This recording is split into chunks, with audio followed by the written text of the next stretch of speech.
रंगीले त्योहार। एक शाम गिंजा के प्रमुख मार्ग पर प्रकाश की शोभा यात्रा देखते समय हमें यकीन ही नहीं हो पा रहा था कि कोई जुलूस सड़क पर जा रहा है। लग रहा था कि रोशन कतारों के बीच रोशनी का एक दरिया बह रहा था। नीचे से ऊपर तक नियोन साइनों की कतारों से भरे टोक्यो के सबसे बड़े बाजार, जिसमें ऊंची और विशाल इमारतें इंद्रधनुषमय प्रकाश बिखेरती जगमगा रही थी। सामने सड़क पर था रंग बिरंगी कंदीलों से भरी बड़ी बड़ी चौकियों का सिलसिला। उन पर गीशा नर्तकियों के दल नाच गा रहे थे। उनके आगे दाशी वादकों की टोलियां चल रही थीं। किमोनो लिबास पहने लोक नर्तकों के समूह नृत्य कर रहे थे। जुलूस के 2 किलोमीटर लंबे मार्ग पर कहीं तिल रखने की जगह नहीं थी।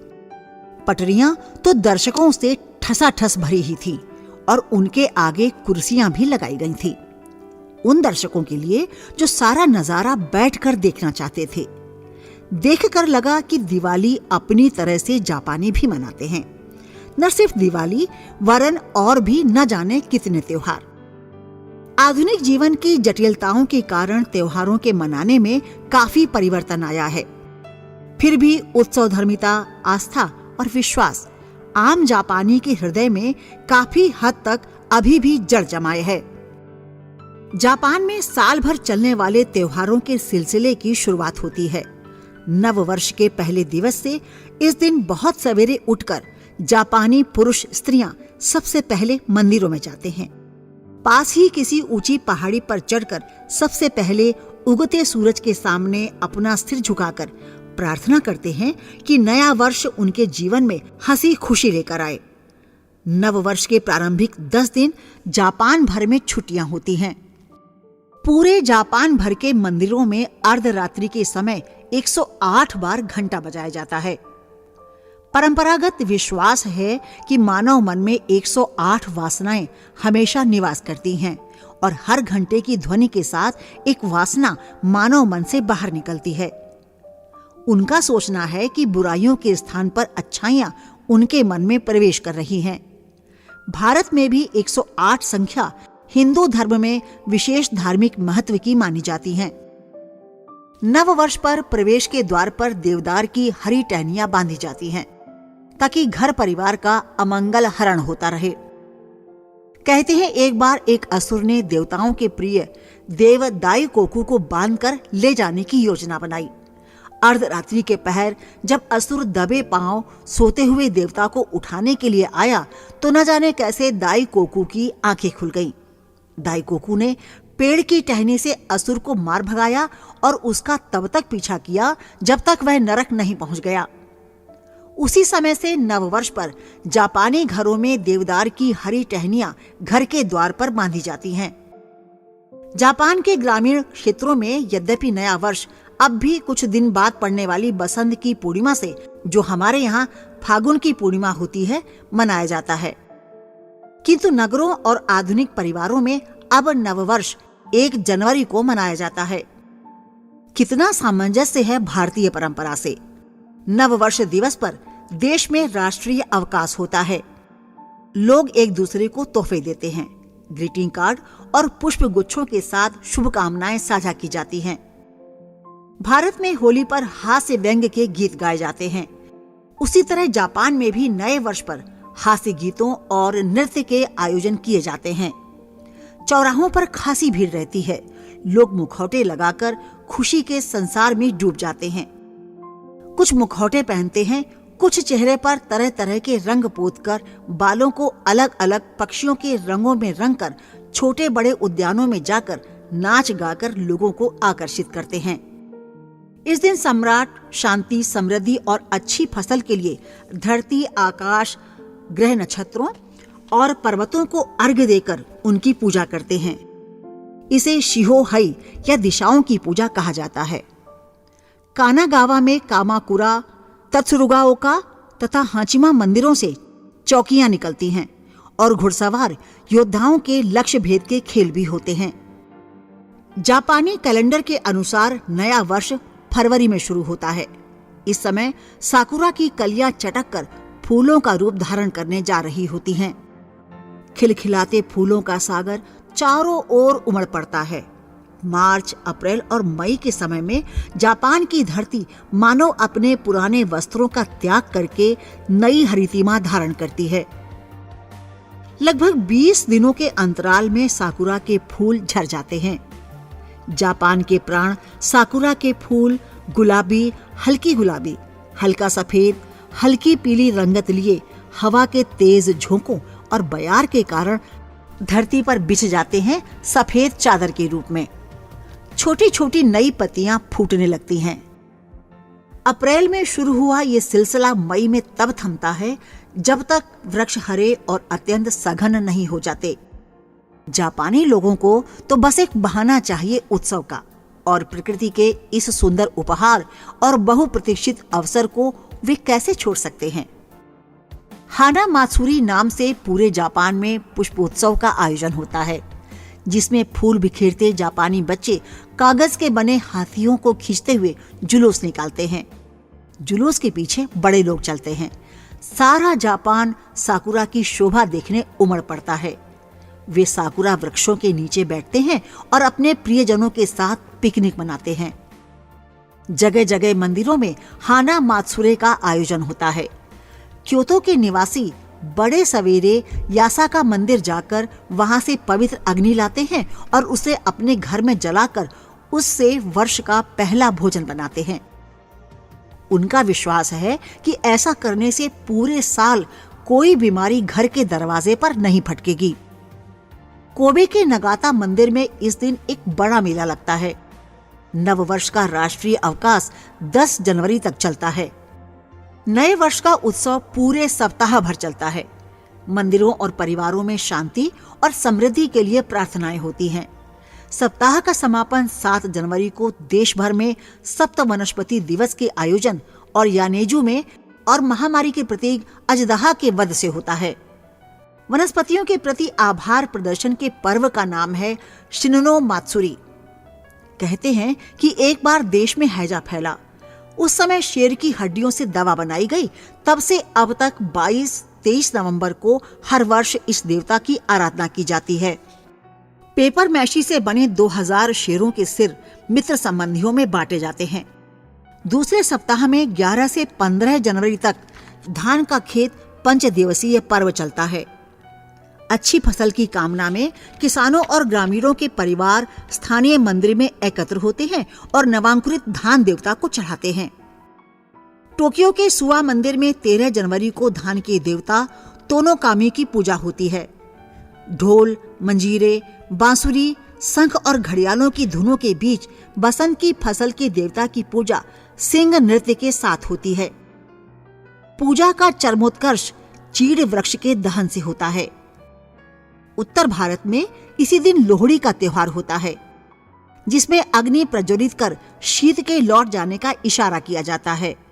अगले दिन यानी 14 जनवरी को जापान के मियागी प्रीफेक्चर में सेंदाई स्थित ओसाकी हाचिमा मंदिर में होली होती है, जिसमें चीड़ की छाल, रस्सियां और नव वर्ष की सजावट का सामान जलाया जाता है।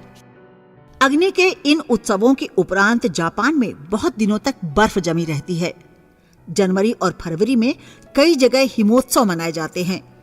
कहीं बच्चे बर्फ के घरौंदे बनाकर उसमें बैठते हैं, तो कहीं कागज के पुतले हाथ में लिए टोली बनाकर घर घर जाते हैं और लोगों की खैरियत मनाते हैं। वैसा ही दृश्य जैसा भारत में आश्विन मास में साझी पर्व के समय होता है। 15 जनवरी को कानागावा के कैनन मंदिर में इस दिन युवक मछुआ नृत्य करते हैं। गीत गाते और बांस के डंडे से ताल देते हैं, जैसा कि गुजरात के गरबा नृत्य में होता है। निगाटा प्रीफेक्चर में इस दिन होली जलती है, तो बंदरगाह के नगर फुफुई में रस्साकसी का खेल होता है। एक पक्ष के लोग किसानों के प्रतीक होते हैं, तो दूसरे मछुआरों के। किसानों की जीत अच्छी फसल का संकेत है और मछुआरों की मछलियां पकड़ने का मौसम अच्छा रहने का। नारा शहर के वाकाकुसा पर्वत पर इस दिन सूखी घास जलाई जाती है और आतिशबाजी की जाती है। शिजुओका प्रीफेक्चर में इस दिन नाशपातियों का त्रिदिवसीय त्योहार शुरू होता है। 18 जनवरी को होक्काइडो द्वीप के सामेगावा मंदिर में पवित्र स्नान का त्योहार होता है। 4 कुंवारे युवक एक चौकी पर देवता की मूर्ति लेकर जुलूस में समुद्र तक जाते हैं और वहां उसे विधि पूर्वक पवित्र स्नान कराते हैं। इसी दिन टोक्यो में राजधानी का रंगारंग त्योहार हत्सु युमोदे होता है। 21 जनवरी को हत्सु देशी और 25 जनवरी को तेनिन मात्सुरी के त्योहार होते हैं। फरवरी के महीने में बसंत के आगमन के संकेत उभरने लगते हैं और उसकी झलक इस माह मनाए जाने वाले त्योहारों में भी मिलती है। पहले दिन गांव के लोग मुखिया के घर जाकर मंदिर से प्राप्त प्रसाद ग्रहण करते हैं। इसी दिन फलियां फेंकने का त्रिदिवसीय त्योहार सेत्सुवन शुरू होता है। इसी दिन घर के दरवाजों, कमरों और विशेष रूप से अंधेरे कोनों में भुनी हुई फलियां फेंककर दुष्ट आत्माओं को भगाया जाता है। मिक प्रीफेक्चर के ओवासे क्षेत्र में 1 फरवरी से 8 फरवरी तक याया मात्सुरी यानी शोरगुल का त्योहार होता है। युवकों के जुलूस चौकियां लिए हुए सड़कों पर निकलते हैं और याया याया चीखते हुए एक दूसरे से धक्का मुक्की करते हुए भिड़ जाते हैं। राह में पड़ने वाले मकान के मालिकों को चार दीवारी की सुरक्षा के लिए विशेष व्यवस्था करनी पड़ती है। 2 फरवरी को गोहा शिकी का चावल पर्व होता है तो होराईजी मंदिर में धान की फसल का नृत्योत्सव होता है। मंदोई या कंदीलों का त्योहार कभी 3 फरवरी को होता है तो कभी 4 फरवरी को। इस दिन नारा प्रीफेक्चर के कसुगा मंदिर के 3000 फानूस जब एक साथ जलते हैं तो दिवाली का धोखा होता है। यह रस्म साल में एक बार और 15 अगस्त को भी मनाई जाती है। 5 से 7 फरवरी तक उत्तरी द्वीप सोपेरो में बर्फ का त्योहार युकी मात्सुरी होता है। नगर के मैदानों और चौराहों में बर्फ के दानवाकार पुतले बनाकर शीत को विदा किया जाता है। 12 फरवरी को हत्सु उमा मात्सुरी या अश्व दिवस होता है। 14 और 15 फरवरी को शिमेइशा ओनी मात्सुरू, जिसमें सूरज और चंदा बने बच्चे राक्षसों को भगाने का नृत्य करते हैं।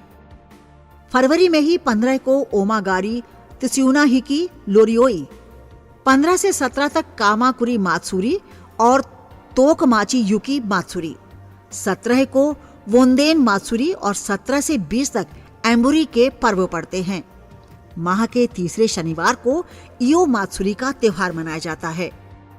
22 फरवरी को अग्नि सुरक्षा दिवस या मिजुसावा हिबुसे मत्सुरी होता है। 24 से 25 फरवरी तक फुकुई प्रीफेक्चर में कत्सुयामा सेंगिचो के पर्व में भी होली जलाई जाती है। 25 जनवरी को राजनायक सुगरवारा मिचिजेन का स्मृति दिवस मनाया जाता है। भारत में जनवरी और फरवरी में जैसे लगातार पर्व और त्योहार चलते हैं, जापान में वैसे ही दिसंबर तक हर माह त्योहार चलते हैं। कहीं काठ की गुड़ियों के त्योहार तो कहीं कंदीलों के त्योहार। गुलदाउदी के फूलों से बनी गुड़ियों और कागज की कंदीलें देखते ही आंखें तृप्त हो जाती हैं। जापान में इतने त्योहार मनाए जाते हैं कि यदि उनका संक्षेप में विवरण दिया जाए तो भी एक पूरा ग्रंथ भर जाए। सबसे महत्वपूर्ण नाम गिनाए जाएं तो भी कई पृष्ठों की लंबी सूची बन जाएगी। 21 मार्च को वसंत ऋतु में जापान के लोग व्रत करते हैं और इस दिन सामिश आहार नहीं लेते। इस दिन घरों में सब्जियों को मिलाकर पकाया गया चावल सिरका डालकर मित्रों और पड़ोसियों को प्रेषित किया जाता है। मार्च अप्रैल में चेरी की बहार आने लगती है और चेरी का पुष्पित वैभव देखने के त्योहार शुरू हो जाते हैं। त्योहारों के देश भारत में ऋतुराज बसंत के यौवन के समय मनाई जाने वाली होली सबसे रंग बिरंगे त्योहार के रूप में मनाई जाती है। फागुन की पूर्णिमा के दिन भारत के लगभग हर नगर, कस्बे और गांव में चौराहों पर और मैदानों में होलिकाएं जलाई जाती हैं। अगले दिन यानी धुलेंडी के सवेरे से शुरू हो जाती है रंग, गुलाल, अबीर की बौछार, जो पंचमी तक चलती है। भारत के होलिकोत्सव से मिलते जुलते त्योहार जापान में भी होते हैं। वर्ष में कई बार कई स्थानों पर वहां विराट अग्नि प्रज्वलित कर उत्सव मनाए जाते हैं। इनमें सबसे प्रमुख हैं क्योतो नगर के समीप न्योइंग दाइके पर्वत पर हर साल 16 अगस्त की रात मनाया जाने वाला अग्नि महोत्सव देमोजी ओकुरिबी। क्योतो नगर के जैनिरिंजी मंदिर के पीछे पहाड़ी पर होलिका बनाई जाती है। चीनी लिपि के उस अक्षर के आकार की जो विशालता का चिन्ह है। बाईं ओर खड़ी भुजा 510 मीटर लंबी, दाईं 408 फीट और आड़ी भुजा 230 फीट की होती है। ये विशाल होली जलती रहती है तो पहाड़ी के नीचे दूर तक फैला समूचा नगर उसकी ज्वालाओं से होने वाली रोशनी में नहा उठता है। उस महाअग्नि की आभा में नगर की आधुनिक प्रकाश व्यवस्था टिमटिमाते जुगनू सी नजर आती है। ऐसा लगता है कि क्योतो के आकाश में रात को ही सूरज उगाया है। क्योतो की ये विराट होली पर्वत की तलहटी में बने एक मंदिर में किसी प्रेमी की स्मृति में जलाई जाती है। इसी तरह की 2 और बड़ी होलिकाएं इसी दिन अकीता प्रीफेक्चर के योकोते नगर में और कानागावा प्रीफेक्चर के म्योजो पर्वत पर जलाई जाती है। जापान में 3 मार्च गुड़ियों के दिन या बेटियों के विशेष दिन के रूप में मनाया जाता है। इसे हिना मासुरी के नाम से पुकारते हैं। गुड़ियों के नाम से मुझे मेरा बचपन याद आ गया। बचपन के दिनों में मेरा बाल मन कितनी बार अपनी सहेलियों की गुड़ियों को देखकर मचल उठता था। मन में इच्छा उठती थी कि मैं भी गुड़िया खेलूं। मेरी माँ भी मुझे और माँओं की तरह गुड़िया बना कर दे। मैं भी गुड़िया की गृहस्थी जमाऊं, रसोई के छोटे छोटे बर्तन, चाय की तश्तरियां और प्याले सजाऊं। उनमें अपने छोटे छोटे हाथों से झूठ मूठ का खाना बनाऊं। पर दूसरे ही क्षण जिम्मेदारियों का जो बोझ मेरे कंधों पर उस छोटी उम्र में ही पड़ गया था, उसके सामने सब सपने, सब इच्छाएं सिर उठाने से पहले ही मर जाती थी। मेरी माँ प्रायः बीमार रहती थी। पता नहीं क्या गुण था जो उन्हें अंदर ही अंदर खाए जा रहा था। कहां कहां उन्हें नहीं ले गए। कुछ दिन तबीयत संभलती थी, फिर खराब हो जाती थी।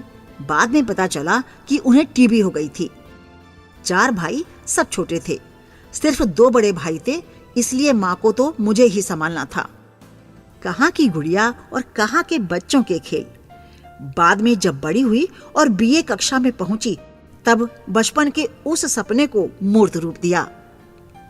बहुत ही सुंदर गुड़िया बनाई, उसे सजा सवार कर पूरा दहेज सजाया और अपनी मौसेरी बहन के गुड्डे के साथ उसका ब्याह रचाया। 2-3 दिन तक ब्याह की धूमधाम रही। यह तो हुई बचपन की बात। वापस चलते हैं जापान की विश्व प्रसिद्ध गुड़ियों की ओर। जापानी गुड़ियों की परंपरा बहुत पुरानी है। वहाँ चेरी का पुष्पित वैभव देखने के लिए पर्यटक आते हैं। चेरी में सिरका डालकर मित्रों और पड़ोसियों को खिलाया जाता है। मार्च अप्रैल में चेरी की बहार आने लगती है। अक्सर माएं खेतों पर या बाहर काम पर जाते समय फूस या पुराने कपड़ों से मनुष्य की आकृति बनाकर, जिसमें नाक मुंह सब होते थे, बच्चों के सिरहाने रख देती थी। वैसे ही जैसे अक्सर किसान अपने खेतों में मनुष्य की आकृति बनाकर काग मगोड़ा खड़ा कर देते हैं, जिससे भ्रम में पड़कर जानवर भाग जाएं और फसलें नष्ट होने से बच जाएं। ऐसा विश्वास है कि अकेले बच्चों पर बुरी आत्माओं की नजर रहती है। आत्मा उन्हें नुकसान पहुंचा सकती है। बच्चों पर आने वाली हर मुसीबत वह गुड़िया अपने सर ले लेगी। बाद में उस गुड़िया को आग के हवाले कर दिया जाता था। गुड़िया लकड़ी की भी बनाई जाती थीं और मिट्टी की भी। इन गुड़ियों के द्वारा कई बार महात्मा बुद्ध के संदेशों को उकेरा जाता था। कालांतर में कथाओं के नायकों और वीर पुरुषों, पशु पक्षियों के रूप में भी गुड़ियां बनाई जाने लगीं। जापानी गुड़ियां विश्व प्रसिद्ध हैं। चटख लाल कपड़ों में सजी, हाथों में पंखा लिए जापानी गुड़िया सबका मन मोह लेती है। 15 फरवरी को जापान के क्योतो शहर में जापान की गुड़ियों की प्रदर्शनी होती है। इस प्रदर्शनी में तरह तरह के वस्त्र और परिधान, विशेषकर किमोनो पहने, हाथ में पंखा लिए गुड़ियों की कतारें। साथ में सजे होते हैं हिना सभा के सेट, जो बहुत कीमती होते हैं। इनमें राजा रानी, संगीत के वाद्य यंत्र, खाने पीने की चीजें सजी होती हैं। जापान के हर घर में ये सेट होता है, जो वर्ष में एक दिन निकाला जाता है। हर माँ अपने सेट को अपनी बेटी के विवाह के अवसर पर उसे भेंट कर देती है। इस प्रकार एक पीढ़ी से दूसरी पीढ़ी ये क्रम चलता रहता है। गुड़ियों के विभिन्न प्रकार होते हैं, जैसे गीशा, सागा, कोकेशी इत्यादि। गीशा गुड़िया के कपड़े फैले हुए होते हैं तथा सिर पर सुंदर केश विन्यास होता है। सागा शायद पहली पेशेवर गुड़िया है जिसका निर्माण करने वाले मंदिर बनाने वाले वास्तुशिल्पी होते थे। नक्काशीदार लकड़ी की संरचना होती है और चमकीला परिधान होता है। इस गुड़िया की त्वचा बिल्कुल सफेद होती है, जो बुद्ध की प्रतिमा सरीखी प्रतीत होती है। कोकेशी मूल रूप से किसानों के बच्चों के लिए खिलौनों के रूप में विकसित की गई थी। इस गुड़िया के हाथ या पैर नहीं होते थे। इसमें एक बड़ा सिर और बेलनाकार लकड़ी का बना शरीर होता है। भारत में जापान की गुड़ियों के त्योहार की तरह एक गुड़ियों का त्योहार होता है, जो उत्तर भारत में नाग पंचमी के नाम से मनाया जाता है। इस दिन नगर के किसी तालाब, नदी या झील के किनारे लड़कियां गुड़िया लेकर जाती हैं और भाई उन्हें पीटते हैं।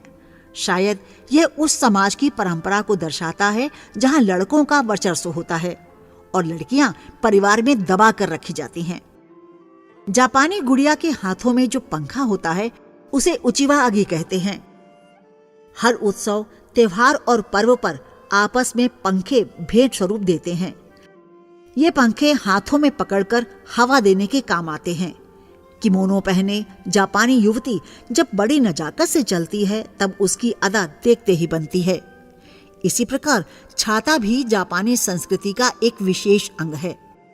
जापान में छाता शोभा और परंपरा का प्रतीक है। पर्यटक जब जापान आता है तो लौटते समय गुड़िया, पंखा और छतरी अवश्य लेकर जाता है। पहले बांस की कमानी पर ऑयल पेपर जड़कर छतरियां बनती थी। अमीरों के पास रेशमी और सूती कपड़ों की छतरियां रहती थी। इन पर रंग बिरंगे चित्र सजे होते हैं और प्रकृति के चित्र, फूलों के चित्र या कभी पशु पक्षियों की आकृतियां भी उकेरी होती हैं। ये छतरियां धूप और वर्षा से बचने के लिए उपयोग में लाई जाती हैं। किमोनो परिधान के साथ रेशमी और सूती छतरियां खूब सजती हैं। मैं भी जब जापान से लौटी तब अपने साथ जापानी छतरी लाई।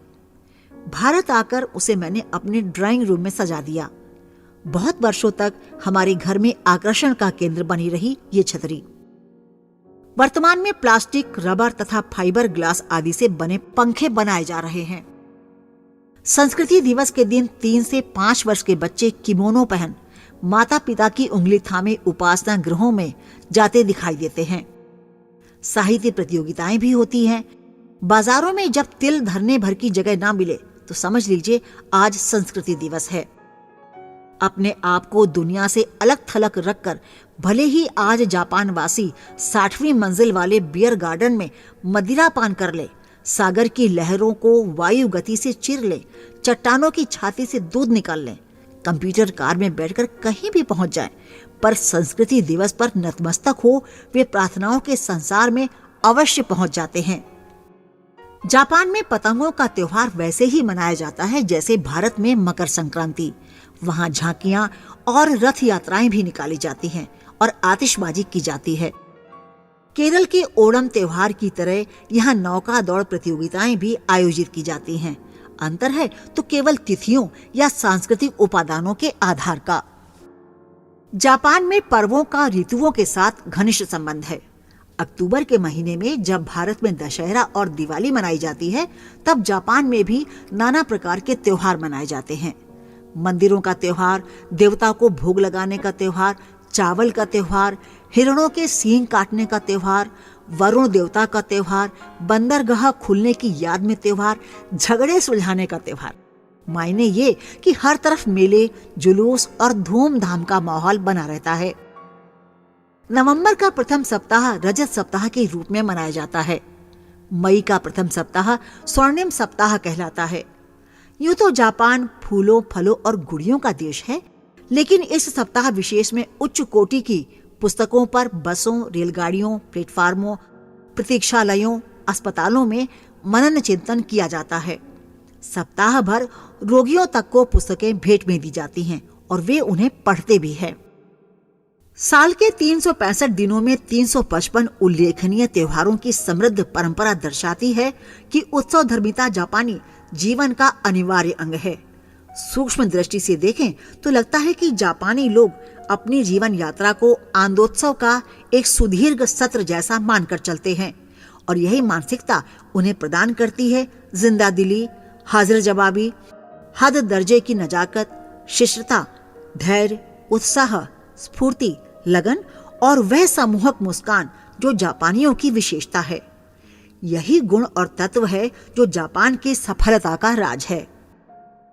अधिकांश त्योहार स्थानीय रूप से मंदिरों के परिसरों में मनाए जाते हैं। पश्चिमी आधुनिकता के दुर्दम्य हमले के बावजूद जापान में धर्म में आस्था की जड़ें बहुत गहरी हैं और वे उसकी समृद्धि की हरितिमा को विश्वास और उच्च मनोबल का संबल प्रदान करती हैं।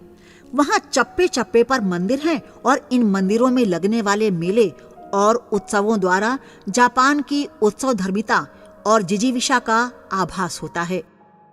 वहाँ नव वर्ष के अवसर पर दिए जाने वाले बधाई संदेशों के गीतों से शुभकामनाएं दी जाती हैं, जिनमें से एक गीत निम्नलिखित है, जिसकी रचना प्राचीन काल में एक शिंतो पुजारी ने की थी। सारस जीता है 1000 वर्ष तक, कच्छप का 1000 साल का आनंद, मनुज जीवन फलता फूलता, सारस कच्छप और बांस से भी लंबा। हमने वहां तीरंदाजी की प्रतियोगिता कुशाजिचकी भी देखी। 12वीं सदी के यासुकुनी मंदिर के अहाते में हर साल होते आ रहे इस मुकाबले में लक्ष्य था सफेद चकत्तों से भरा करीब 55 सेंटीमीटर ऊंचा भूसे से भरा मृग। तीरंदाजी की 2 टीमें बना दी गई थीं। हर प्रतियोगी को 3 तीर चलाने के लिए दिए जा रहे थे, जिनसे घुड़सवार को तीव्र गति से घोड़ा दौड़ाते हुए लक्ष्य भेद करना था।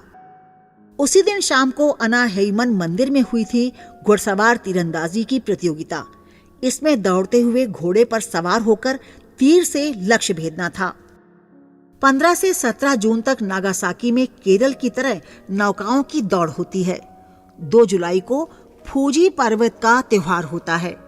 इस दिन 60,000 से अधिक तीर्थयात्री रात्रि में पर्वत पर चढ़ना आरंभ करते हैं और पांव फटने से पहले शिखर पर पहुंचकर उगते सूर्य के दर्शन करते हैं।